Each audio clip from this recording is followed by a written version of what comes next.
La Comisión Nacional de Búsqueda de Personas registra 900 oficios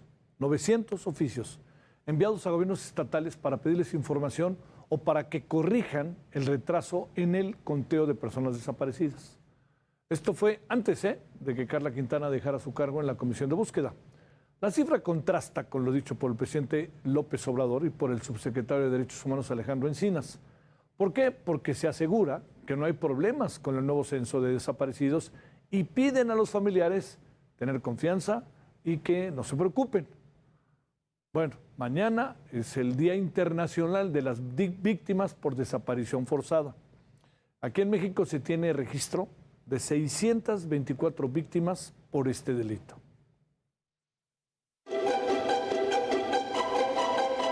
Pues me siento con las manos atadas y pues yo veo muy mal esta situación porque aún sabiendo las autoridades que ellos mismos lo desaparecieron a mi hijo y no hagan nada. Yo sé que la fiscalía sabe de esta situación porque escondieron videos. Ya no sé si decir o no porque yo no quiero que le hagan daño a mi hijo si es que todavía vive. Es la historia de Arely, quien busca a su hijo Néstor desde el 2022. El joven de 25 años es una de las 624 víctimas de desaparición forzada desde 1962, año en que iniciaron los registros. De acuerdo con la Comisión Nacional de Búsqueda, de esta cifra, 550 son hombres, 70 mujeres y 4 de género indeterminado. Siempre estamos en la zozobra de que ¿estará vivo? ¿Cómo estará? ¿Le darán de comer? ¿Qué estará pasando? ¿Cómo lo estarán maltratando? Porque es lo que tenemos en mente, ¿no? Siempre. De que si ya les hicieron algo, ya los mataron, pues que ya no les sigan haciendo más daño. Y que los dejen en un lado donde nosotros podamos verlos, para darles una sepultura digna y nosotros estar ya más tranquilos. Este 30 de agosto en México se conmemora el Día Internacional de las Víctimas por Desaparición Forzada, lo que a decir de especialistas se ha convertido en una constante en el país. Que la desaparición forzada es un crimen cometido por autoridades. Solamente de esa manera se puede considerar desaparición forzada. En el caso mexicano, desde hace 16 años que se emprendió la guerra contra el crimen, vinculado con la militarización del país, el crimen de desaparición se ha convertido en una constante. Juan Martín Pérez destacó el uso de grupos criminales por parte del Estado para ejecutar los delitos. Y es a partir de la guerra de 2006 que comienza a darse un incremento. Y lo que hicieron en esta estrategia de generar terror es usar a paramilitares o militares en rol de sicarios cometiendo los crímenes de desaparición. Por eso es que ahora es muy difícil tener un registro real de la desaparición forzada. Por eso hablamos las y los defensores que hay un subregistro de desaparición forzada porque se está usando a grupos criminales para cometer los delitos. Ellos son quienes sufren más desaparición forzada.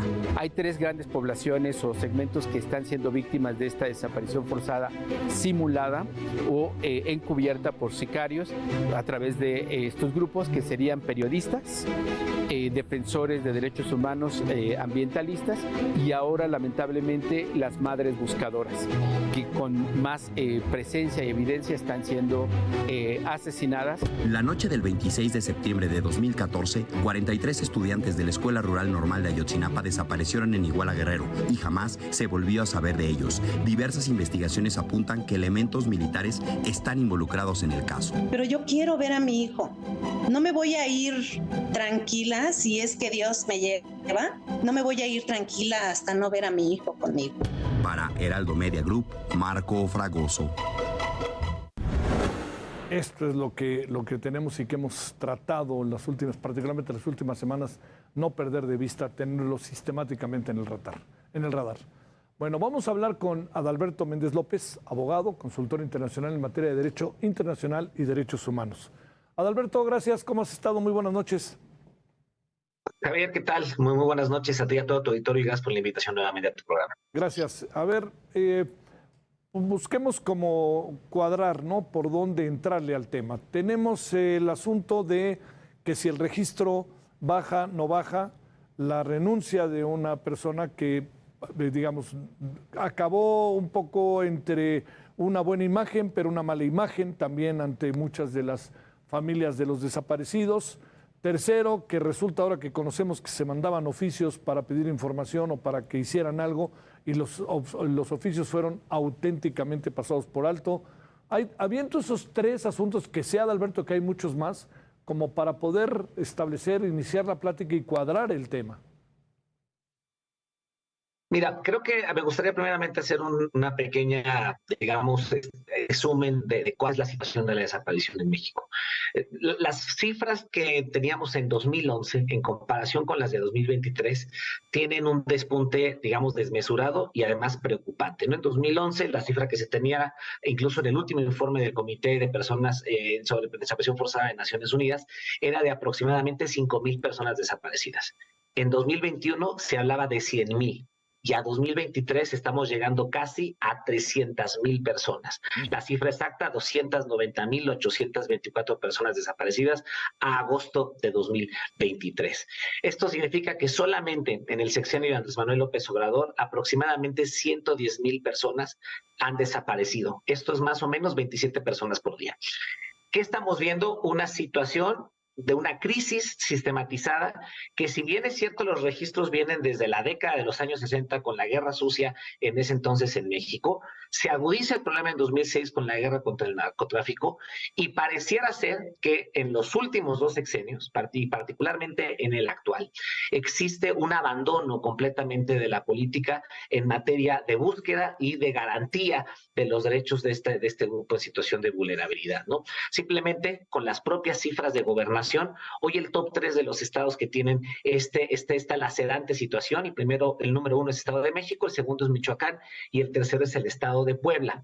¿Esto qué significa? Que de entrada son entidades con muchísima población, muchísima actividad económica, y que tenemos además no solamente una falencia preocupante en materia de atención a personas desaparecidas, sino que además son estados que resienten, ¿no?, sobre todo este tema, incluso por cuestiones de carácter económicas. Entonces, creo que la situación no es fácil. La renuncia, además, de Karla Quintana, creo que llega en un momento crítico sobre un tema muy importante y muy doloroso para el país.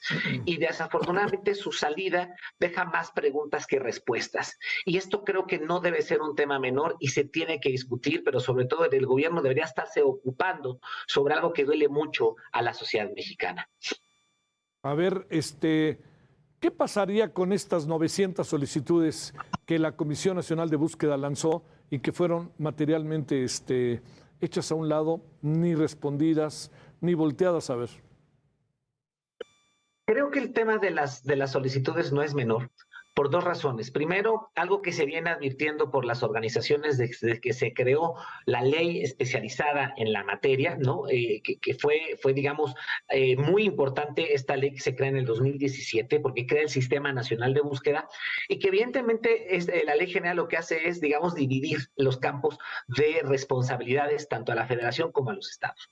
¿Por qué la Comisión Nacional de Búsqueda gira estos oficios a las fiscalías estatales? Estos datos muy importantes, porque los estados, las fiscalías de los estados, son las principales responsables de actualizar los registros de personas desaparecidas y no localizadas en las entidades. Y durante muchos años, organismos internacionales, organizaciones de la sociedad civil, expertos y expertas en la materia han advertido inconsistencias y una falta de actualización de estos registros a nivel estatal. ¿Qué hace la Comisión Nacional de Búsqueda? Busca homologar este gran registro nacional de personas desaparecidas y no localizadas, y ese registro nacional de alguna forma se nutre con la información que tendrían que estar haciendo cada uno de los estados. 900 solicitudes es una cifra brutal, que solamente advierte 2 cuestiones, Javier. La primera, una falta de capacidad a nivel estatal. Las fiscalías están rebasadas, no hay presupuesto suficiente para operar las comisiones estatales de búsqueda y tampoco para actualizar este registro que tendrían que estar trabajando las fiscalías de los estados. La segunda es un abandono de la materia, ¿no? Si nosotros vemos cómo están los sistemas de justicia penal en los estados, las fiscalías están rebasadas. Entonces, si no tienen presupuesto, no tienen personal Nacional y aparte le solicitan este tipo de información, lo que va a tener es un colapso, digamos, de la burocracia estatal, ¿no? Y esto evidentemente lo que hace es colapsar el sistema y evitar que el registro, que esta información que necesita ser completa, veraz, oportuna, ¿no? se logre completar a tiempo. Y evidentemente lo que sucede ahora, que no tiene la Comisión Nacional de Búsqueda una cabeza que esté de alguna u otra manera, digamos, dándole seguimiento o presionando a los estados para que aporten información y que estén haciendo esfuerzos para actualizar estos registros, con una ausencia, ¿no?, en la titularidad de la Comisión Nacional de Búsqueda, el problema tiende a agravarse, ¿no? Es decir, la capacidad institucional no está funcionando, el órgano hoy está acéfalo y las fiscalías estatales no tienen interés en atender este tema, desafortunadamente. Por eso, el reclamo de las familias sobre la situación actual del país es completamente legítimo y aceptable, porque realmente el Estado, que tendría que ser el principal garante, el Estado que tendría que estar aportando todos los elementos suficientes para lograr esta búsqueda efectiva y oportuna, no lo está realizando. Las familias hoy se sienten abandonadas, se sienten traicionadas por un gobierno que prometió mucho en la materia y que hoy simplemente ha dado muestras de ineficiencia y que no está atendiendo el problema. A ver, Adalberto, entremos otra vez, si no te importa, en el tema de el registro, que se convierte en un asunto muy importante de debate, que lo hicieron de debate con un conjunto de especulaciones que se negaron, particularmente desde el gobierno, respecto a las razones por las cuales habría renunciado Carla Quintana a la Comisión Nacional de Búsqueda. Déjame plantearte, ¿podrían darse muchos casos de registro de personas desaparecidas que no desaparecieron por el Estado o por el gobierno, sino por decisiones diversas, desde carácter personal, ve tú a saber qué, y que se les considera como desaparecidas y que a la mera hora, pues simple y sencillamente, perdón que lo diga así, se fue con la novia, ya no quería vivir en mi casa, me fui al otro lado y no le quería informar a nadie, lo que tú quieras, ¿no? Ya no quería estar en donde yo estoy. ¿Eso lo consideras un elemento de justificación para explicar las cosas que estamos viviendo respecto al registro o no? Mira, yo creo que no, y te voy a decir por una simple y sencilla razón. Las condiciones del país, ¿no?, hoy apuntan a que la desaparición necesaria, digamos, no puede tomarse un argumento tan reductivo como mencionar que las personas desaparecieron por cuestiones personales y ajenas completamente a las situaciones de seguridad y políticas del país, ¿no? La verdad es que ese argumento pudiera ser quizás una escala muy pequeña y no representativa, pero realmente el grueso de las cifras son personas que han sido desaparecidas por el Estado o por el tema del crimen organizado. De eso no hay lugar a duda. De hecho, a ver, Javier, no seamos ingenuos. El Comité sobre Personas, sobre Desapariciones Forzadas de Naciones Unidas tuvo una visita de seguimiento a México en 2021 y reiteró las cifras. En 2021, en este informe de Naciones Unidas, se dice muy claramente que existe, y leo tal cual la frase que utiliza el comité, que en México existe una prolongada situación de impunidad, una crisis nacional de impunidad. Así lo establece el comité. Y estableció el comité en su visita 2021 que esta prolongada situación de impunidad es el principal factor para que las desapariciones en este país no logren resolverse. Te voy a compartir un dato y con eso cierro mi comentario. Simplemente en mayo de 2022, el Alto Comisionado de Naciones Unidas determinó una cifra que es verdaderamente vergonzosa como país. De este universo, en 2022, de más de 100,000 personas desaparecidas, solo existían 35 casos de personas donde se habían sentenciado a los perpetradores de las desapariciones forzadas. 35 casos de más de 100,000 desaparecidos. Es vergonzosa la cifra. Déjame cerrar con algo que, sin caer en maniqueos, tratando como de entender la lógica de las cosas. El presidente no se ha querido reunir con las comisiones de víctimas, con las madres buscadoras, no ha querido, ¿no? Digamos, no significa que no le importe, sino que no ha querido. La pregunta es, ¿bajo qué lógica supones que no quiera reunirse, lo cual atemperaría los ánimos y además le daría una cara muy distinta a la forma en que ven la infinidad de grupos de madres buscadoras en todo el país, de las comisiones de víctimas, que pudieran estar, pues, por lo que significa estar con el presidente de un país, pero particularmente con este, que es un hombre muy poderoso. Mira, las razones las desconozco, pero pudiera suponerlas, ¿no? Creo que la cuestión de por qué no se recibe a las madres buscadoras y a los grupos en la materia es porque ni siquiera tienen clara la estrategia de seguridad. Perdón que lo diga así. Creo que puede serles más contraproducentes recibirlos y recibir estos reclamos a realmente ofrecerles una solución. Yo creo que realmente es que no tiene ahorita ni pies ni cabeza las estrategias que se están implementando. El presupuesto es insuficiente, la Comisión Nacional de Búsqueda arrancó con muchas buenas intenciones, pero con poco presupuesto personal y herramientas para poder trabajar. Por eso a mí me hace sentido la renuncia de una Carla Quintana, ¿no? Quizás, la verdad es que no tengo el gusto de conocerla, pero a mí me haría sentido dejar una posición donde es imposible trabajar cuando no te dan los elementos. Y yo supongo que si el presidente, creo que es una mala estrategia, el presidente tendría que estar atendiendo a las víctimas, pero yo supongo que si no las recibe, es porque no tiene que decirles o no le hace sentido, no tiene la capacidad de contestarles todavía. Entonces, frente a una posible reunión que puede salirle desastrosa, la mejor forma es el silencio o poner evasivas de por medio, ¿no? Esa es mis consideraciones, Javier.